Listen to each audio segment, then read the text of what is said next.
Bendiciones, mis amados hermanos, es un gusto saludarles por este medio. Vamos a ver en Génesis capítulo 37, versículo 23, lo que nos dice la escritura.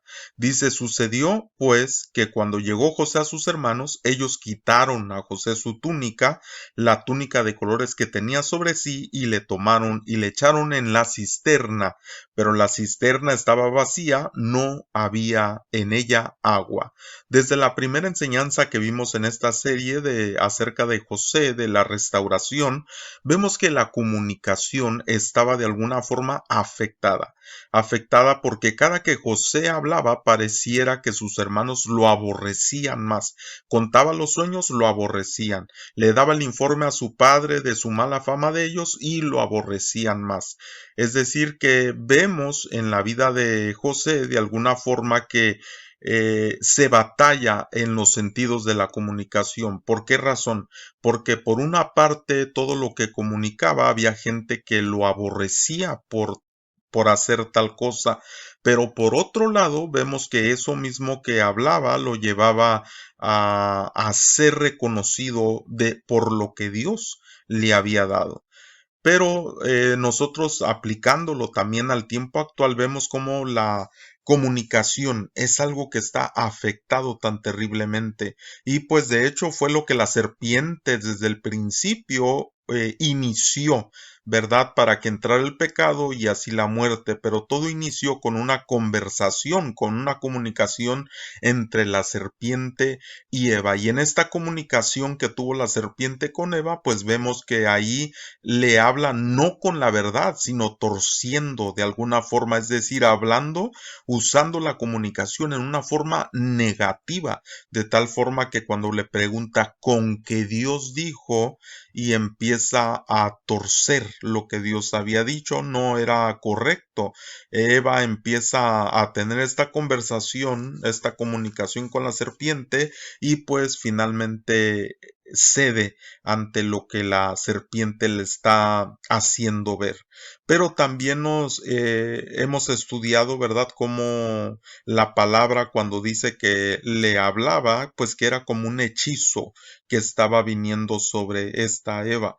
Pero esto causó algo terrible en la vida de Adán y de Eva, y vemos que la comunicación entre Dios y ellos fue afectada terriblemente, de tal forma que como ellos estaban acostumbrados a siempre tener esa comunicación con Dios, esa comunión con Dios, cuando la serpiente vino a causar eso, ¿verdad? Esa mala comunicación entre Dios y ellos, entonces cuando Dios habla, se esconde Adán y después, es decir, el comportamiento, la reacción, la forma de, tal vez antes había un gozo, una alegría al oír la voz de Dios y un deleite al escuchar su enseñanza, pero después de haber participado de lo que la serpiente, es decir, con esa comunicación de la serpiente, pues todo se dañó. Ahora este Adán, su comportamiento era de miedo, de esconderse, y cuando Dios lo confronta, la comunicación tiene otro sentido, cambia de sentido porque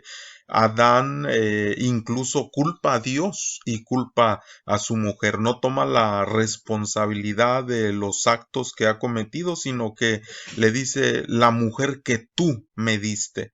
Cambia esa comunicación y le echa la culpa a Dios, le echa la culpa a la mujer igualmente vemos que su comunicación es dañada, cuando Dios también le confronta, ella habla de la serpiente, que fue la serpiente la que causó esta situación en su vida, de tal forma que nosotros vemos que la comunicación pues es algo que está afectado desde el inicio y que de hecho eso o en eso es como se inició o como se dio lugar para que entrara el pecado y así la muerte, pero la raíz fue una comunicación dañada, esa fue la raíz. Y mientras más descuidamos ese aspecto de comunicación o de comunión, pues es en ocasiones, ¿verdad? Fácil creer cosas que uno reciba sin uno o escuchar cosas negativamente o ver cosas desde otra perspectiva y uno mismo hablar o reaccionar conforme a lo que nosotros estamos pensando. Entonces la escritura me enseña, hermano, la escritura en Malaquías 4:5, viendo y reconociendo que hay una situación terrible aplicándolo en la actualidad, no nada más desde el principio, sino hasta el tiempo actual, donde se ha venido cada vez dañando más y más y más la comunión, la comunicación con Dios, con los hermanos, todo tipo de comunicación. Y se dice que la comunicación es importante, pero aquí hay algo interesante de analizar también, de que la comunicación, pero empática, la comunicación con comprensión, porque también hay comunicación a gritos, en ira, en contiendas, hablando cosas negativas, hablando maldición, hablando cosas así, y esa comunicación pues no es la que se necesita, esa comunicación no es la que Dios desea. Entonces nosotros vemos que desde el tiempo antiguo, ¿verdad? Esa cita que leíamos hace un momento de los hermanos de José, desarrollando eso que hicieron contra él, pues todo se originó también por causa de lo que él hablaba, de la comunicación que tenía él con ellos y de la comunicación que tenía él con su padre. Y todo esto causó. Es decir, que las palabras, como ya lo hemos estudiado en muchas otras ocasiones, tienen el poder de causar vida o muerte. De lo que hablamos pueden tener un efecto positivo o negativo. Y Dios, viendo esta condición, ¿verdad?, del ser humano, porque hay ciertas características que nosotros tenemos que analizar, de cómo Dios ve las cosas, porque recuérdese que cada que Él creaba, dice, y vio Dios, es decir, analizar, reflexionar, ver, para poder realizar ¿cómo se puede decir? Analizar lo que ha sucedido con aquello que ha hecho. Y también cuando, por ejemplo, vio que el hombre, su corazón era de continuo buscar lo malo, hacer lo malo, pero vio Dios, es decir, nosotros debemos de también tener esa característica de analizar, no porque veamos lo malo o lo bueno, sino porque debemos de conocer a la luz de la palabra, a la luz de la escritura, lo que Dios desea. Y Dios, viendo la condición del ser humano, nos dice aquí en Malaquías 4:5, dice aquí: yo os envío el profeta Elías antes que venga el día de Jehová grande y terrible. Él hará volver el corazón de los padres hacia los hijos y el corazón de los hijos hacia los padres, no sea que yo venga y hiera la tierra con maldición. Es decir, que viendo la situación que se creó desde el principio, es decir, desde el Edén, donde la comunicación fue afectada en todos los aspectos, de tal forma que incluso aplicándolo también al tiempo presente, para aquellos que tengan padres o nosotros como padres hacia nuestros hijos, de que hubo un momento en el que se rompió esa comunicación y no es lo que debería de ser, de tal manera que Dios enviará, ¿verdad?, una restauración, y en esta serie es el punto, es decir, la restauración con nuestros hermanos, la restauración con nuestro Padre, la restauración en todas las áreas de nuestra vida, así como José recibió una restauración, una restitución, una reivindicación, y él pudo alcanzar ese propósito de Dios. Pero Dios ve esa condición en nuestra vida y él dice: voy a mandar a ese profeta para que haga volver el corazón de los padres a los hijos y de los hijos a los padres. Y sabemos que este es el deseo de Dios, porque no es la comunicación que tenemos en el tiempo actual lo que Dios desea. Es decir, se perdió la sinceridad, se perdió la honestidad, se perdió muchas cosas en relación a la comunicación, se perdieron. Y Dios desea que esto sea restaurado, porque esto fue el origen de la situación que se dio en el tiempo antiguo en el Edén. Entonces vemos que Dios tiene este deseo de que haya una restauración de los padres a los hijos, de los hijos a los padres, y que nosotros veamos esa bendición en nuestra vida. Y nos sigue diciendo la escritura también en Hechos 3:20, hablando de esta restauración, dice: y él envía a Jesucristo, que os fue antes anunciado, a quien de cierto es necesario que el cielo reciba hasta los tiempos de la restauración de todas las cosas.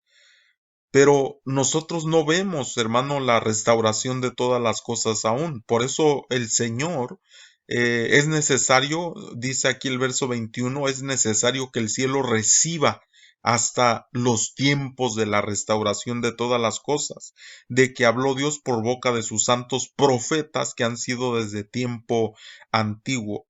Pero nosotros vemos que parece ser que va de mal en peor, de que las cosas cada vez están peores, de que la comunicación cada vez está peor, de que hay tantas situaciones afectando la vida, de tal forma que para el ser humano es más fácil mentir, para el hombre es más fácil culpar, para el hombre es más, si en el tiempo antiguo con Adán le fue fácil, cuando nunca antes lo había hecho, cuando nunca antes lo había practicado el ser humano, que fue la primera vez que se hizo ese tipo de actitud contra Dios, que le dijo la mujer que tú me diste, le fue más fácil a él tener esa reacción que causó el pecado en él, es decir, estar en esa condición caída y de no decirle, perdóname, Señor, perdóname, hice lo que no tenía que hacer. Perdóname, te pido que me restaures, te pido que me restituyas, te pido que seas tú conmigo, Señor. Pero no, le dijo la mujer que tú me diste, la mujer igual tomó esa postura, esa posición de culpar a la serpiente. Y de ahí, hermano, el ser humano le es fácil culpar, le es fácil juzgar, le es fácil hablar en una forma que va a afectar aún más la situación. Es como cuando una persona ha mentido y le vuelven a decir, oye, pero esto y esto, y se le hace fácil y esa mentira lleva a otra mentira y esa otra mentira a otra mentira. Y al ser humano le es fácil en un punto ya mentir, ya encubrir, ya hablar algo que ni siquiera es cierto porque se fue de mentira a mentira, a mentira, a mentira. Y la escritura bien nos enseña que el diablo es el padre de toda mentira. Es decir, que esa misma mentira fue la que él usó en la comunicación o la conversación que tuvo con Eva en el huerto que causó todo esto. De tal forma que hoy podemos analizar y ver la relación que existe en nuestra familia, la comunicación que existe en nuestra familia, la manera de hablar con nuestra esposa, con nuestros hijos, con nuestros hermanos, con nuestras autoridades. Es decir, no hay un respeto muchas veces, en otras ocasiones hay mentira, no hay sinceridad, no hay transparencia. El ser humano cayó en una situación terrible de la comunicación y esto mismo atrae muchas otras cosas, lo llevó al hombre cada vez más en una decadencia espiritual, de tal forma que por eso Dios les dio el mandamiento de hablar su palabra cuando se acostaran, cuando se levantaran en el camino a los hijos. ¿Por qué Dios les mandó hablar la palabra? Porque esa palabra estaba ayudándolos a hablar la verdad, hablar lo que es bueno, hablar lo que es correcto, hablar para que todo aquello que pronunciaran de alguna manera contrarrestara toda la negatividad que se ha causado por una mala comunicación.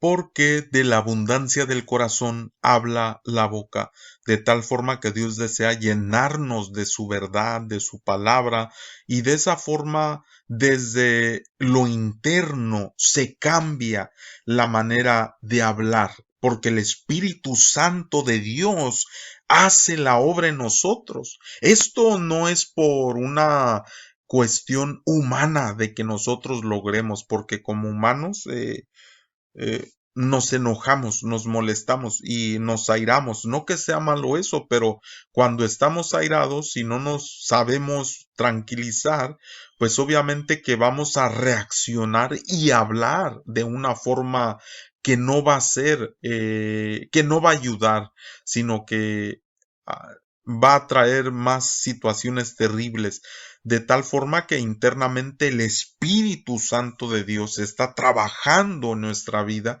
cuando nosotros hemos reconocido a Jesucristo como Señor y Salvador. Él está haciendo una obra dentro de nosotros. Cuando nosotros le decimos, Señor, eh, quiero que trabajes en mi vida, quiero que obres en mi vida, Señor, no, aquí me entrego, Señor, no soy perfecto, reconozco que cometo errores, reconozco que hablo de una forma que no debo, me comporto en ocasiones de una forma que no debo, pero aquí estoy, reconozco, Señor. Tomo responsabilidad por mis acciones, por mis palabras, y te pido, Espíritu Santo de Dios, que hagas tu obra en mi corazón, en mi mente, en mi forma de hablar, Señor, para que, como dice la Escritura, ninguna palabra corrompida salga de vuestra boca, sino aquella que es de edificación.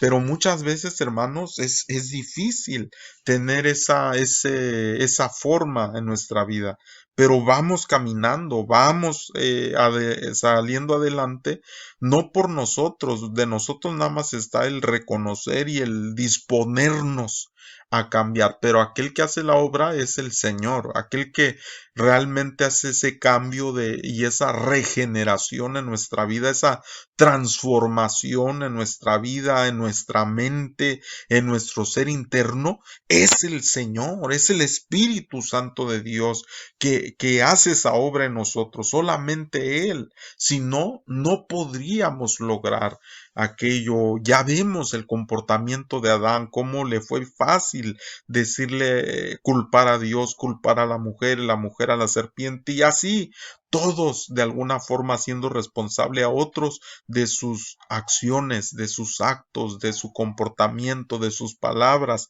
De siempre el hombre busca justificarse, busca excusas, pero cuando nosotros reconocemos lo pecadores que somos, reconocemos que necesitamos cambiar, y no porque nosotros lo vayamos a lograr, no, sino que es Dios el que va a hacer la obra en nosotros. Solamente Él busca esa persona que le dice, aquí estoy, Señor, aquí estoy, reconozco mi pecado, reconozco, Señor, que necesito de ti, necesito, Señor, hablar contigo, necesito que hables a mi corazón, necesito, Señor, tu exhortación, tu consolación, tu edificación, necesito, Espíritu Santo, que hables a mi vida, que pueda yo ser ministrado directamente por ti, Señor.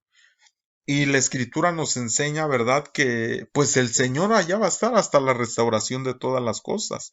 El espíritu de Elías es el que va a estar haciendo, trabajando, como ya leíamos en Malaquías y lo vuelve a repetir en Lucas, esa porción hablando de Juan el Bautista, y que ya hemos estudiado que hay 3 tiempos en los que va a estar presente ese espíritu operando para hacer volver el corazón de los padres a los hijos, de los hijos a los padres, y como nunca antes se necesita eso, como nunca antes se requiere, porque aunque nosotros sí digamos, no, yo tengo una buena relación con mis hijos, no, yo tengo comunicación con mis hijos o con mis padres o con mis hermanos o con quien sea, no es en realidad como Dios la desea.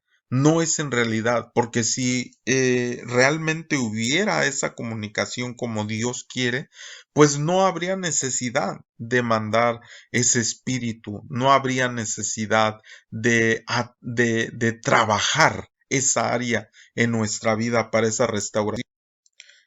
Así que vamos a continuar leyendo y la escritura nos enseña también, y esto es algo que nosotros debemos de analizar, de entender, de reflexionar, de estar alertas, de estar en una cuestión donde nosotros entendamos que existen estos peligros. Cuando nosotros estamos buscando la restauración, cuando estamos buscando el restaurar, que hay tantas cosas que la escritura nos habla que se necesitan, que se requieren restaurar.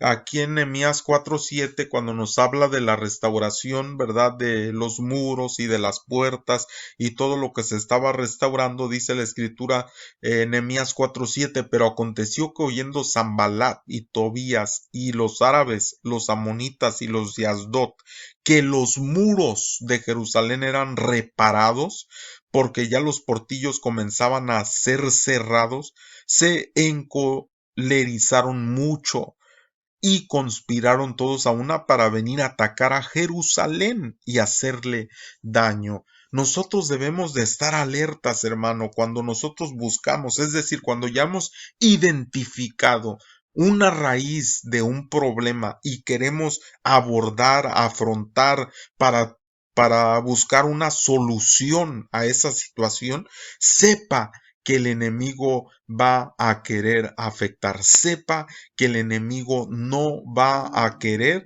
que se haya una restauración y una reparación de las cosas. Primeramente porque aquí dice que los muros eran reparados, porque los muros no los vamos a poner como barreras en contra de los hermanos, en barreras en contra de los hijos, los hijos a los padres o de un familiar a otro familiar, sino que los muros son muros de protección, muros para proteger a los hijos, muros para proteger el matrimonio, muros para proteger la familia. Eso es para lo que son los muros. Estaban siendo reparados, porque obviamente si un enemigo viene a un lugar donde no hay muros en el tiempo antiguo, pues era más fácil obviamente invadir esa ciudad, infiltrarse en ese lugar y traer destrucción. Recuérdese de aquella ciudad de Jericó, cuán grandes eran sus muros, cuán fortificada estaba esa ciudad. En otras palabras, los muros pues eran igual a tener una buena protección, tener seguridad. Pero aquí la escritura nos marca que eran los muros de Jerusalén, de nuestra Jerusalén, que necesitan ser reparados. ¿Cómo está la relación, hermano? ¿Cómo está la comunicación? Veamos esto de los muros y de las puertas y toda la restauración que tiene que ver de alguna forma en su raíz con la comunicación. ¿Por qué?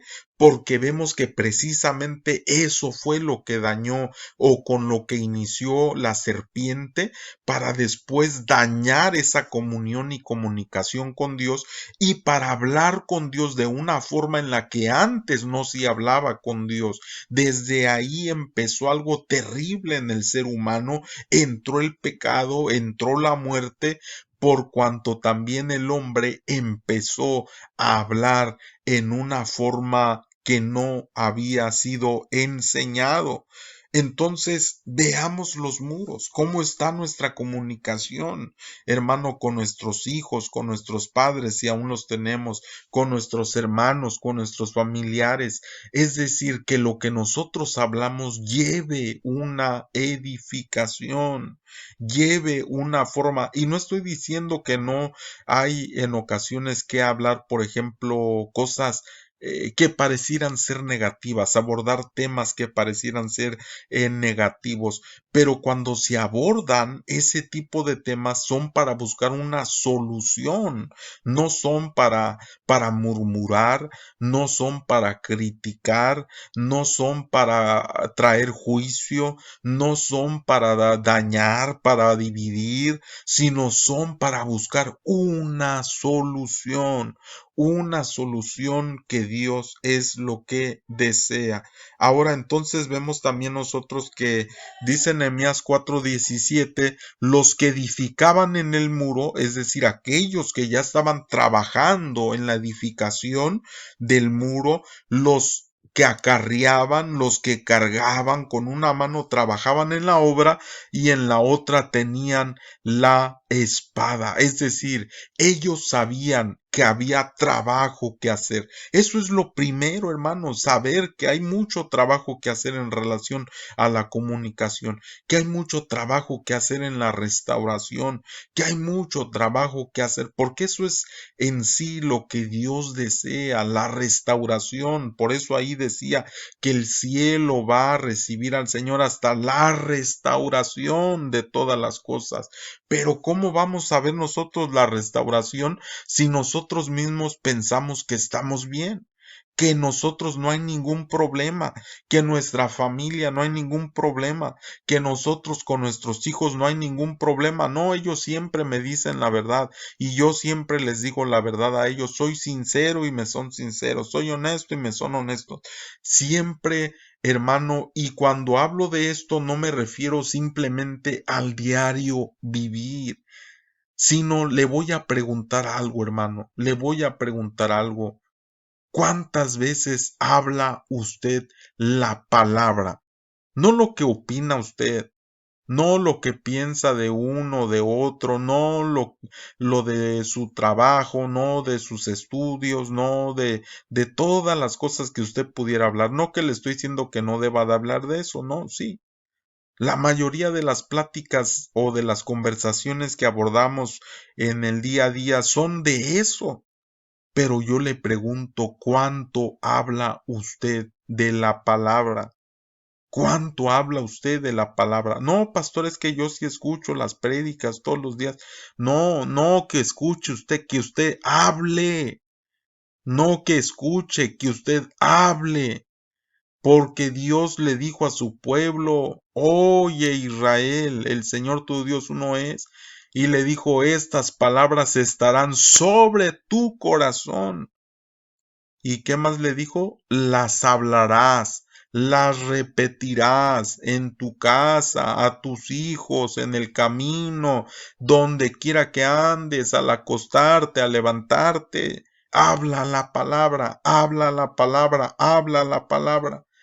Pero si nosotros no estamos edificando el muro porque decimos, no, es que no hay necesidad. ¿Cuánto hablamos la palabra, hermano? ¿Cuánto hablamos la palabra del Señor? No hablar de otras cosas, hermano, no hablar de que aquel, de que aquella, no, hablar de la palabra. Y dice que traían espada. ¿Por qué traían espada?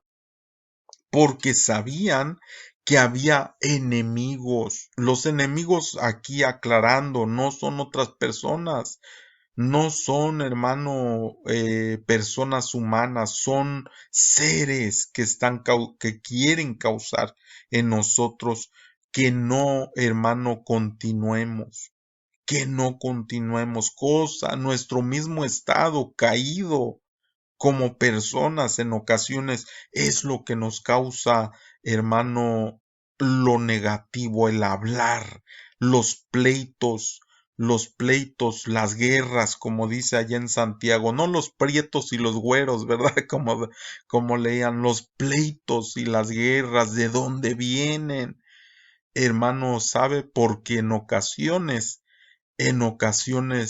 hablamos las cosas que no debemos hablar. Entonces es importante por eso, mi hermano, tener esa comunión. Dice en primera de Juan 1:17, pero si andamos en luz como Él está en luz, tenemos comunión unos con otros y la sangre de Jesucristo, su Hijo, nos limpia de todo pecado. Necesitamos tener esa comunión. Esa comunión nos trae la bendición de ser limpios de todo aquello que nos está afectando. Así que ese es, hermano, mi deseo, que nosotros podamos analizar, ser reparadores, ser restauradores y que podamos ser de bendición para aquellos que nos rodean. Así que espero que este pensamiento sea de bendición para ustedes. Que Dios me los bendiga, hermanos.